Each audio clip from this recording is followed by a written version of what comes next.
우리 하나님은 시인이신 것 같습니다. 이 여호와를 아는 지식이 그날이 되면은 물이 바다를 덮음같이 여호와를 아는 지식이 온 땅에 가득할 것이다 라고 했던 그 말씀이 이사야에 어디 있는 것으로 제가 기억을 합니다. 얼마나 이 표현이 아름다운 표현입니까? 우리가 아는 이 주님을 아는 지식은 바닷물에 그 입자 하나밖에도 안 될 것입니다. 그런데 그날이 되면은 우리 주님을 아는 그 지식이 바다에 물이 덮음같이 그 주님을 아는 지식이 온 땅에 가득한 그날이 되면은 우리의 모든 지가 깨닫는 이러한 인식이 확 열려버릴 것입니다. 그 말이거든요. 그날에는 우리가 주님의 얼굴을 보게 될 것이고 주님을 밝히 알게 될 것이고 우리가 왜 이 땅 가운데서 이렇게 살아왔던가에 대한 그 비밀을 깨달아 알게 될 것입니다. 그래서 태국에 단기 선교를 갔을 때에 우리 아침에 예배 드릴 때 이 찬양을 불렀거든요. 그래서 물이 바다를 덮음같이 여호와를 아는 지식이 온 땅에 가득할 때까지 우리는 주의 복음을 증거하는 그러한 도구로서 사용이 되었으면 좋겠다 이러한 것을 나누었습니다. 그래서 우리가 이 아침에 우리 한번 구호를 한번 외치겠습니다. 물이 바다를 덮음같이 여호와를 아는 지식이 온 땅에 가득하리라. 아멘, 할렐루야. 오늘 이 본문의 말씀은 제가 45절부터 51절까지 이 본문을 중심으로 해서 오늘 말씀을 살펴보고자 합니다. 제목은 하나님께 속한 자 또는 아버지를 공경하는 자라는 그런 제목으로 말씀을 보기를 원합니다. 45절부터 보면은 예수님께서 유대인들에게 자신을 공격하는 유대인들에게 하나님께 속하지 아니한 자의 특징에 대해서 몇 가지를 이야기를 합니다. 그리고 난 다음에 우리 주님께서는 아버지를 공경하는 자에 대한 특징에 대해서 또한 몇 가지를 나열하게 되어집니다. 그래서 우리는 아버지를 공경하지 아니한 자에 대해서 먼저 살펴보고 그것은 여러분 참고하시기 바랍니다. 그것을 귀담아 들어가지고 나의 삶에 적용을 해가지고 아버지를 공경하지 아니하는 방법을 알아가지고 그것을 실천하다가는 큰일 납니다. 자, 혹시 나에게 그런 요소가 있지 아니하는지 반면 거울을 삼아서 그 요소를 나의 삶에서 제거하는 그런 방편으로 한번 말씀을 살펴보시길 바라고, 그리고 두 번째로 살펴볼 아버지를 공경하는 자에 대한 그러한 특징을 살펴봄으로써 우리가 그러한 삶을 더욱더 살아가기를 사모하는 그러한 모습으로 우리가 삼아야 될 줄 믿습니다. 아버지를 공경하지 아니하는 자의 첫 번째 특징은 예수님의 말씀을 통한 진리를 믿지 않습니다. 듣기는 하지만은 믿지 않습니다. 듣는 것하고 믿는 것하고는 틀립니다. 듣고 믿고 행하는 것입니다. 첫 번째는 듣는 것이 중요하죠. 듣는 것이 중요한데 듣고 난 다음에 우리가 믿어야 하는 것입니다. 그리고 믿은 것을 실천을 해야 하는 것입니다. 예수님께서 비유로 자주 이제 설명을 하셨습니다. 비유로 설명하신 이유가 뭔가 물어보면은 저들이 듣고 깨달을까 하노라 라고 했습니다.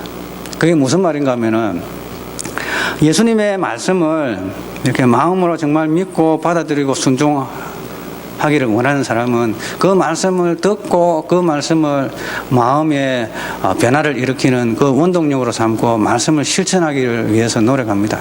그러나 말씀을 믿지 아니하는 사람들은 그 말씀을 지식으로 삼아서 이용을 하는 것입니다. 이용을 하는 것입니다. 그래서 하나님께서는 그 말씀을 주님께서 이용하는 것을 원치 않으시거든요. 그래서 그들이 그 말씀을 듣고 이용할까 싶어서 내가 그들에게 쉬운 말을 못하겠다. 그래서 어려운 말을 비유로 했으면 어차피 말씀을 깨닫고 듣기를 원하는 사람은 어려운 말 해도 알아듣지 못해도 찾아와서 이게 무슨 말씀이지요? 내가 조금 이해가 부족해서 내가 잘 적용을 못하겠는데 좀 가르쳐 주세요 하고 찾아옵니다. 자, 그렇게 해서라도 말씀을 배운다는 말입니다. 그러나 아무리 쉬운 말을 해주고 예를 들어서 웃기고 배꼽을 빠지게 해도 그 말씀을 믿고자 하는 그 마음이 없으면은 그 심령 깊은 곳에 주님의 말씀을 받고 나의 삶이 변화되어서 실천하고자 하는 그런 말씀이 없으면 아무리 재미난 이야기를 하고 쉽게 설명을 해도 그 말씀은 받아들이지 않습니다. 자, 그래서 예수님께서는 비유로 은유적으로 설명을 했습니다. 그리고 이사야서에 보면은 그들의 마음이 완악할 것인데 들어도 듣지 못하고 보지도 보지 못할 것이다. 마음이 완악할 것이다. 우리 주님께서는 그 말씀을 기억하면서 그들은 듣긴 들어도 듣지 못하고 보긴 보아도 보지 못하는 자와 같다라고 하시면서 그들에게 말씀을 쉽게 전하고 이렇게 함으로써 그들이 듣고 깨달아 버리면 어떻게 하겠는가? 그러한 의미로서 우리 주님께서는 이야기하셨습니다. 그래서 아버지를 공경하지 아니하는 자의 특징은 말씀을 들어도 그 말씀이 믿지 아니하고 단순한 지식으로 호기심으로 그 단계에서 거쳐버리고 나의 삶을 변화시켜서 나의 삶을 주관하는, 그리고 그 말씀을 통해서 내가 변화받고자 하는 그러한 의지가 없기 때문에 아버지의 예수님의 말씀을 듣지 않는 것입니다. 자, 우리는 이 아버지를 공경하지 않는 첫 번째 특징을 가진 사람들의 모습이 우리 속에서 사라지는 은혜가 있으시기를 주님의 이름으로 축원합니다. 자, 그런데 47절에 보니까 예수님의 말씀을 듣지 않는 그 이유에 대해서 설명을 하고 있습니다. 자, 그 말씀은 하나님께 속한 자는 하나님의 말씀을 듣나니 너희가 듣지 아니함은 하나님께 속하지 아니하였음이로다 라고 이야기를 하고 있습니다. 그래서 예수님의 말씀을 듣는 것은 듣지 않는 것은 하나님께 속하지 않았기 때문입니다. 자, 그렇다면은 하나님의 말씀을 듣고 반응하고 깨닫기를 원하는 그 진실된 그 마음 깊은 곳에 이 갈망이 있다는 것은 주님으로부터 택함을 받았다라는 그러한 증거입니다. 믿음은 하나님의 선물이다라고 그랬습니다. 행함으로 행실로 우리에게 주어지는 것이 아닙니다. 그것은 하나님께서 주시는 그러한 100%의 은혜입니다. 하나님께서 선택하신 자에게 주시는 것입니다. 그렇다면은 하나님께서 나를 선택하지 아니하셨다면은 말자 해도 아무리 노력해도 내가 하나님의 자녀가 안 될 것 같으면은 그냥 포기해버리지라고 할 수도 있을 것입니다. 그러나 그렇지 않습니다. 예정을 이렇게 잘못 오해해서는 안 됩니다. 하나님의 예정이라는 것은 하나님께서는 예수님을 믿고 반응하는 사람을 구원하시기로 예정하셨다 라는 것입니다. 그래서 우리 인간의 입장에서 볼 때는 그렇습니다. 그래서 우리가 의지적으로 주님을 영접하고 주님께 나를 복종하는 것이 그래서 중요합니다. 결단하는 것이 그래서 중요합니다. 내가 결단해봐야 하나님 나를 선택하지 아니했다면은 그 나의 결단도 아무 소용이 없는가? 여러분, 그것은 잘못된 생각입니다. 그러므로 우리는 하나님의 말씀을 들을 때에 운명론적인 나는 이미 버림받기로 작정이 되어 있는 사람이기 때문에 안 돼라는 그런 운명론이 여러분을 주장할 것이 아니라 깨닫고 돌이켜서 하나님의 말씀을 받아들이고 순종하는 데까지 이름으로 말미암아서 하나님께 소속이 되어지는 그러한 은혜가 있으시기를 주님의 이름으로 축원합니다. 그리고 아버지를 공경하지 아니하는 자의 세 번째 특징은 예수님을 모욕하는 것입니다. 어떻게 모욕하는가? 모욕할 거리를 찾아서 수집해서 예수님을 모욕을 합니다. 자, 예를 들자면은 어떻게 모욕을 했는가? 나의 말을 믿지 아니하는 것은 하나님께 속하지 아니한 증거이다라고 이야기를 하니까 이 유대인들이 이에 대해서 예수님에 대해서 반박을 했습니다. 우리가 당신은 사마리아 사람이다 또는 당신은 귀신을 소유하고 있다라는 우리가 했던 이 말이 굉장히 적절한 표현 아닙니까? 예수님에게 따집니다.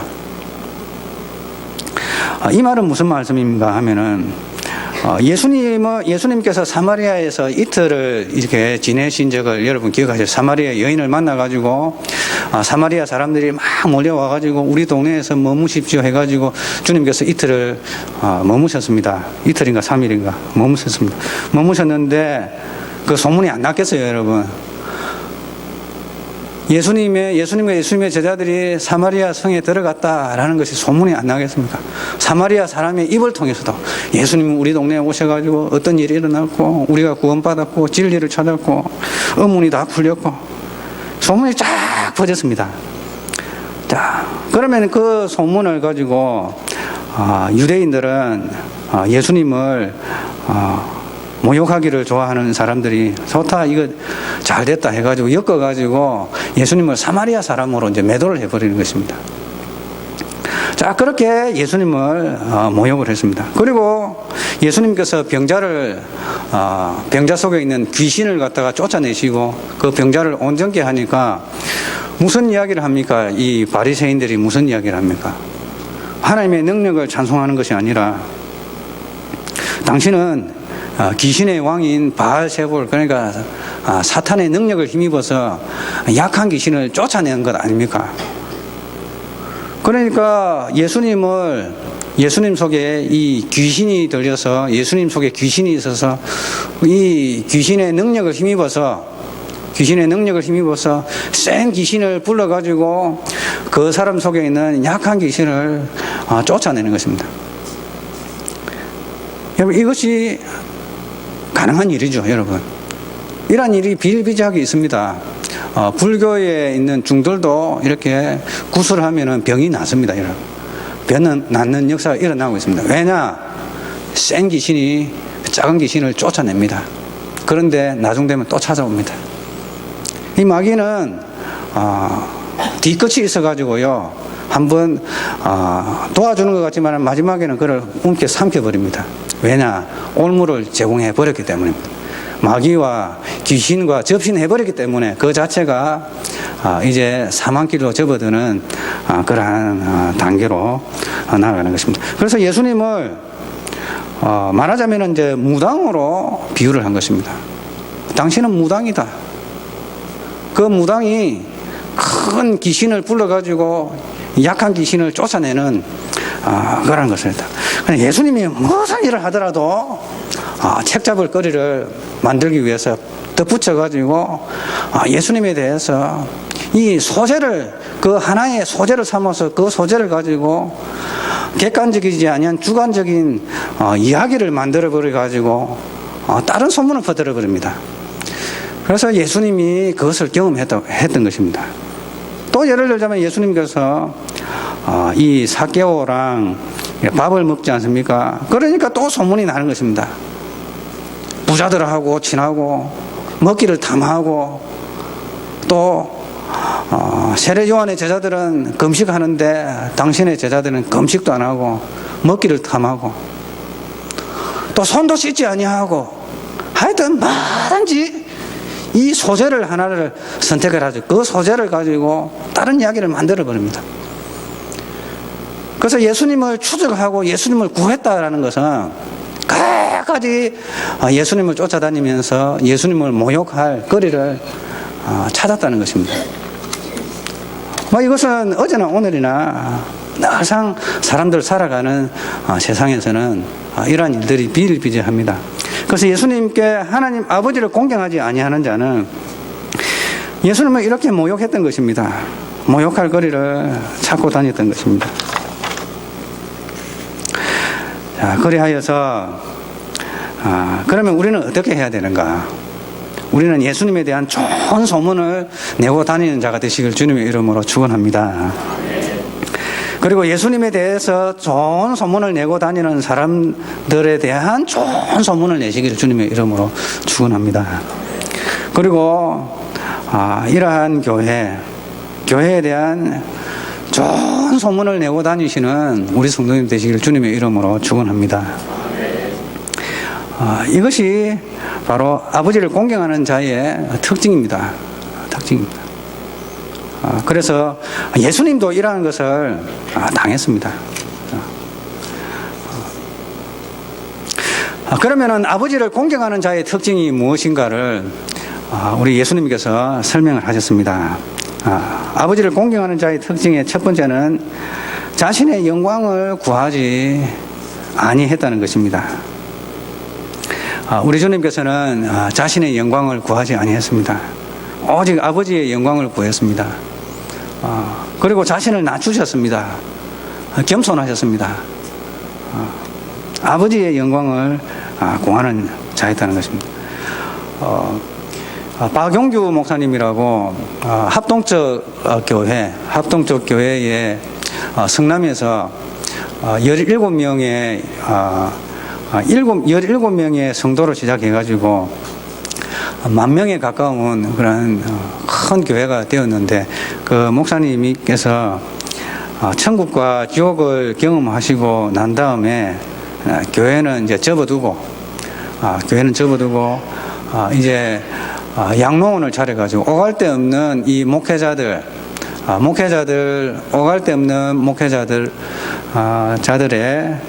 그러한 양로원을 차려가지고 이제 부흥에 다니면서 이제 그 기금을 가지고 그 사람들을 먹이고, 그분 이제 소천하셨습니다. 사모님이 이제 헤브론 복지원 이제 원장을 이어받아 하고 계시는데요. 그분이 이렇게 이야기를 했습니다. 아버지를, 하나님을 공경하는 자는 자신을 드러내기를 좋아하지 않는다라고 이야기했습니다. 그래서 상대방이 자신에 대해서 칭찬을 할 때 반드시 그 공을 다른 사람에게 돌리라는 것입니다. 하나님 아버지께서 나에게 은혜를 주셔서 그랬습니다 라고 돌리는 것입니다. 정 하나님 아버지께 영광을 돌리지 못하겠으면 누가 이렇게 해가지고 내가 여기까지 왔습니다. 우리 부모님이 나를 이렇게 잘 길러주셔가지고 부모님의 수고로 내가 여기까지 왔습니다. 내가 한 것은 없습니다 라고 이야기를 해야지, 자기가 껍죽해가지고 절을 하면서 받아버리면은 그 영광은 사라진다는 것입니다. 그래서 신문에 방송에 내고 매스컴에 내가지고 구제를 했고 얼마를 기탁했고, 여러분 그거 다 말짝 뭡니까? 자, 시작. 말짝 도루묵입니다. 하나님께서 기억하지 않습니다. 사람들은 기억을 하죠. 상을 주고. 그러나 하나님께서 보실 때는 그거는 이미 떠나버린 것입니다. 왜냐? 받을 상을 이미 받았기 때문입니다. 오른손이 한 일을 왼손이 모르게. 그래서 아버지를 공경하는 자의 특징은 자신의 영광을 구하지 아니하고 아버지의 영광을 구합니다. 그런데 50절을 보니까 자신의 영광을 구하지 않고 아버지의 영광을 구하는 자가 하나님 아버지를 공경하는 자인데, 그 공경하는 자를 하나님 아버지께서 어떻게 대하시는가, 거기에 대해서 나와 있습니다. 첫 번째로는 아버지께서는 자신을 공경하는, 그래서 영광을 아버지께만 돌리는 자를 구하신다라는 표현이 있습니다. 여러분 50절을 보면, 50절 읽겠습니다. 시작. 나는 내 영광을 구하지 아니하나 구하고 판단하신 이가 계시니라. 자, 구한다는 이 말은 무슨 말인가 하면은 찾아다닌다, 수색하다, 쫓아다닌다 라는 그런 말이거든요. 무슨 말인가 하면은 자신을 공경하는 그 자를 상 주기 위해서 어떻게 저 아이를, 저 자녀를 높일까. 우리 주님께서는 모든 영광을 주님께 올려드리는 그 자를 찾아다니시면서 그 자녀에게 다시 갚아줄 그것을 연구하고 찾아다니신다는 것입니다.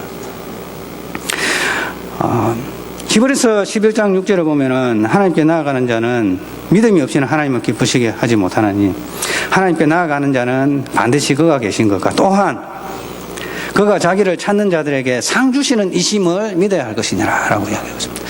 아버지를 공경하는 자를 우리 하나님 아버지께서는 저 아이에게 어떠한 상을 줄 것인가, 저 아이를 어떻게 높여줄 것인가, 하나님께서는 그 연구하고 다니신다는 것입니다. 그래서 우리는 우리 자신을 가장 높이는 그러한 길은, 우리 주님을 가장 높이는 길이 우리 자신을 높이는 길입니다.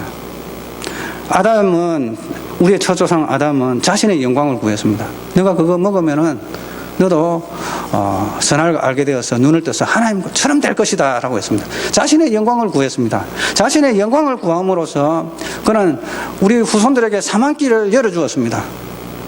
우리의 첫 조상이 자신의 영광을 구하다가, 자신의 영광을 구하는 존재는 누구입니까? 타락한 천사 마귀입니다. 자신의 영광을 구하다가 우리 후손까지 사망길을 활짝 열어주었습니다.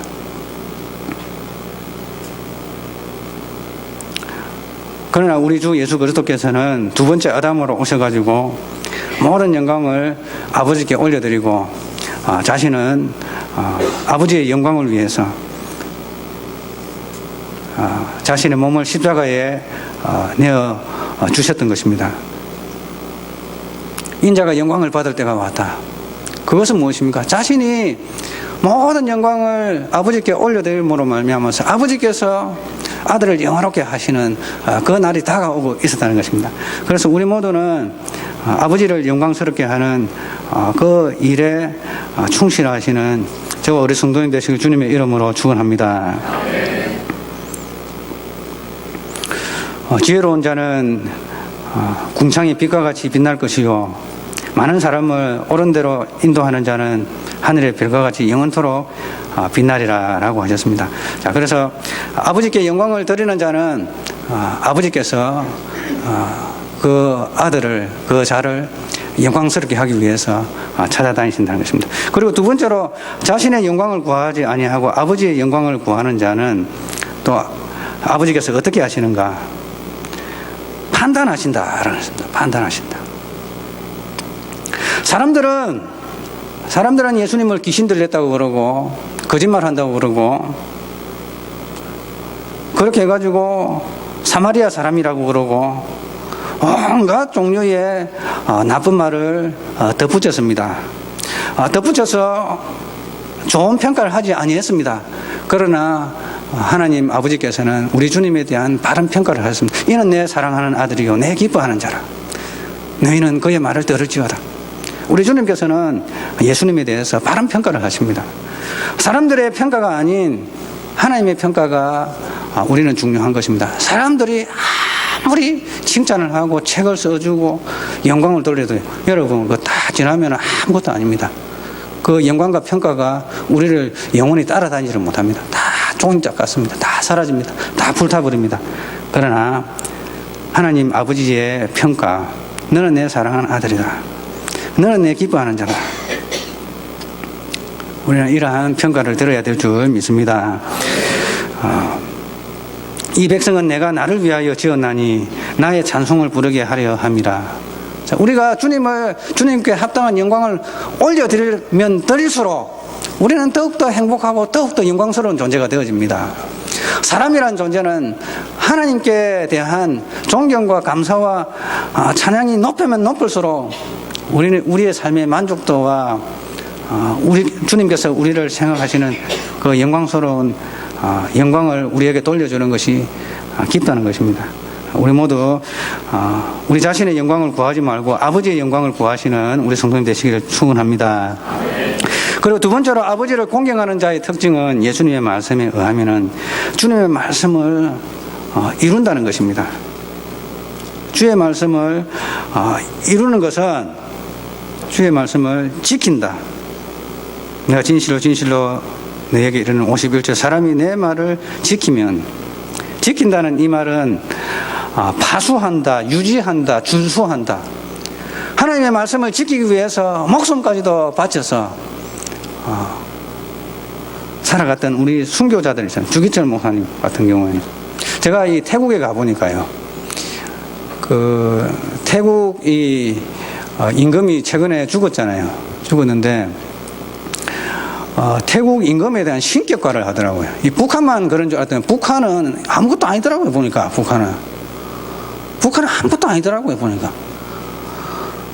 이 태국 왕을 신격화 시키는 어떻게 하는가 하면은 이 만화책을 그렸는데 이 태국 이 왕과 후손들의 이 모습은 반짝반짝 빛나는 신적인 존재로, 후광이 따라다니는 존재로 이렇게 해놓고, 그리고 곳곳 곳곳에 태국 이 왕의 초상화가 다 걸려 있습니다, 여러분. 다 걸려 있습니다. 북한만 그런 줄 알았더만 그게 아니더라고요. 이 왕이 있는 나라들, 그러니까 일본의 이 옛날에 이 천황을 숭배하라고 했던 그 이유가 그런가 보다라고 생각이 들더라고요. 자신이 신처럼 여기는 태양의 아들이라고 여기는 그 숭배를 강요하는 것이죠. 그리고 이것은 통치 체계입니다. 나라를 움직여가는 이러한 정치 체계이기도 했고요. 자, 그런데 우리 주기철 목사님이나 또한 그러한 순교자들은 우상 앞에 절을 하지 말라는 하나님의 말씀을 파수하기 위해서, 유지하고 준수하기 위해서 자신의 목숨을 버렸던 것입니다. 주의 말씀을 이룬다는 것은 단순히 듣고 아이고 좋네, 은혜 받았네, 이것이 아니고요. 그 말씀을 지키기 위해서 나의 존재까지도 불사르고 내어줄 정도의 그러한 파수, 주의 말씀을 이루는 자는 내 말을 지키면, 내 말을 이루면, 내 말을 파수하면, 유지하면, 준수하면 라는 말을 쓰고 있습니다. 아브라함과 같은 사람은 주님께서 아들을 바치라고 했을 때 그 다음날 바로 새벽에 땔감을 가지고 아들을 갖다 제사로 바치기 위해서 아마도 자신의 부인하고 상의 안 했을 거예요.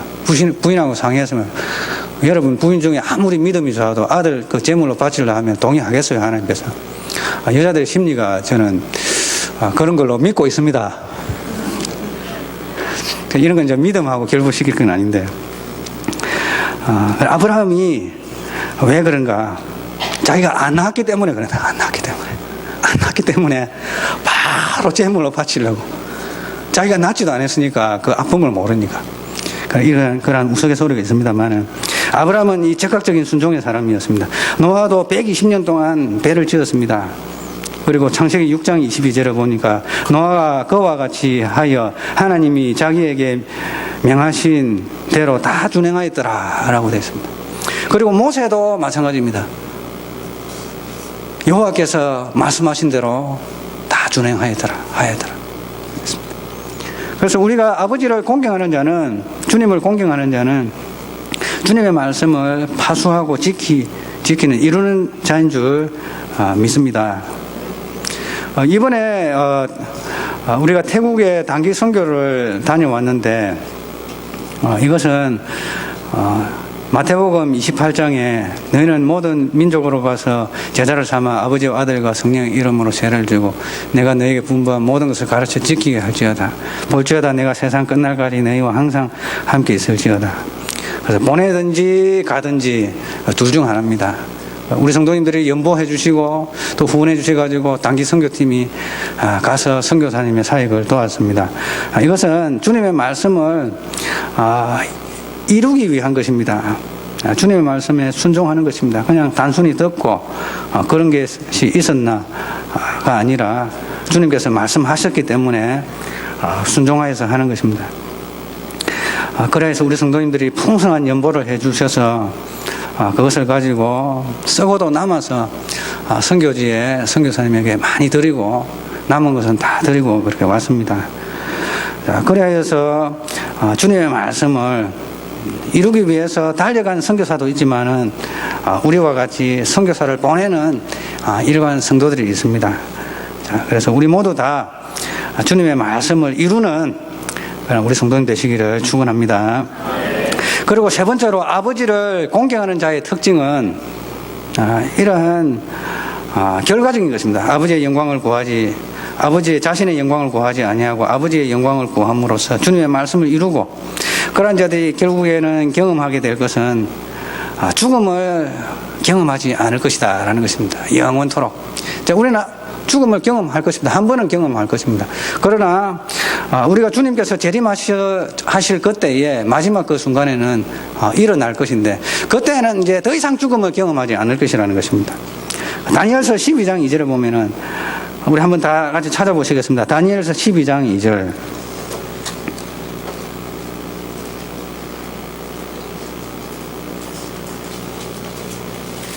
아가, 이사야, 예레미야, 에가, 에스겔, 다니엘 했습니다.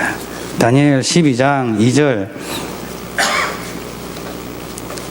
1절, 2절 우리 다 같이 합독하시겠습니다. 다니엘서 12장 1절, 2절.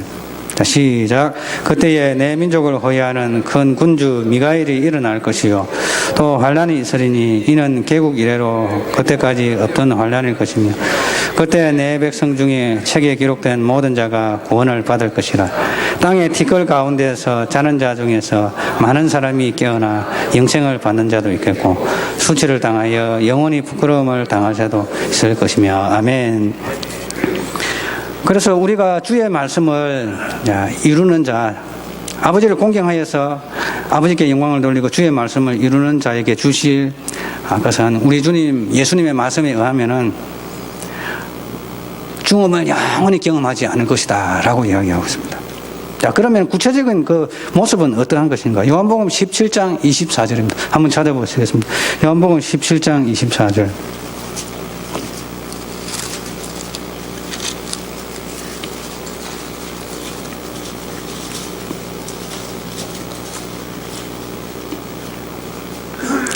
다 같이 읽겠습니다. 시작. 아버지여 내게 주신 자도 나 있는 곳에 나와 함께 있어 아버지께서 창세전부터 나를 사랑하심으로 내게 주신 나의 영광을 그들로 보게 하시기를 원하옵나이다.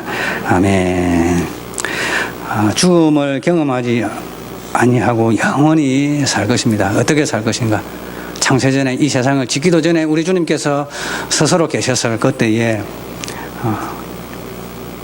아버지 하나님과 함께 하셨던 그 영광, 그 천국의 영광, 그 영광을 예수 믿는 사람들로 아버지를 공경하는 자들로 하여금 보게 하시겠다는 것입니다. 참여하게 하시겠다는 것입니다. 자, 그러므로 우리 모두는 영원토록 죽음을 경험하지 아니하는 자가 될 것입니다. 자, 따라 하시겠습니다. 아버지를 공경합시다.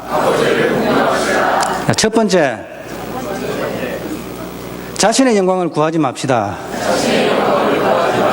두 번째, 주님의 말씀을 이룹시다.